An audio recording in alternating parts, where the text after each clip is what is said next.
Hello everyone, welcome back to my channel. তো আজকে নিয়ে চলে এসেছি আমি পুরীর লাস্ট ব্লগ নিয়ে।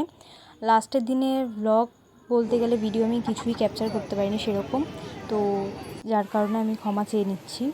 তো যেইটুখানি আছে সেইটুখানি স্কিপ না করে পুরোটাই দেখতে থেকো। তো সকালে উঠেই আমরা ফ্রেশ হয়ে একটু খাওয়া দাওয়া করে দেন আমরা বেরিয়ে গিয়েছিলাম স্নান করার জন্য। স্নান করে ওখানে একটু ডাবের জল খেয়েছি, তারপর বাবাদের সঙ্গে খাজা কিনতে গিয়েছিলাম। দেন তারপরে ওখান দিয়ে আমরা দুপুরের লাঞ্চের জন্য মাংস আর ভাত নিয়ে এসে হোটেলে খেয়েছি। তো তারপরে আমরা বিকেলের টাইমটায়, যেহেতু আমরা চলে যাব বিকেলের টাইমটা, আমরা গিয়েছিলাম নীলাদ্রি বিচ। যেহেতু আমরা সন্ধ্যের দিকে গিয়েছিলাম তাই কোনো কিছুই ক্যাপচার করতে পারিনি, এটা আমাদের খুব ব্যাড লাগেছিল। দেন আমরা তারপরে একটু সমুদ্রের ধারে এসে ম্যাগি খেয়ে বেরিয়ে গিয়েছিলাম ট্রেনের জন্য। কিছুই ছিল না এই ব্লগের মধ্যে জানি, তাও যেইটুখানি ক্যাপচার করতে পারি সেইটুখানি দেখিয়েছি তোমাদেরকে।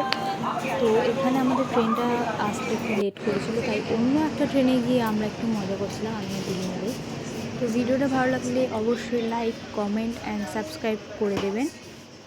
তো ভিডিওটা এখানেই শেষ করছি। জয় জগন্নাথ, টিল দেম, বাই।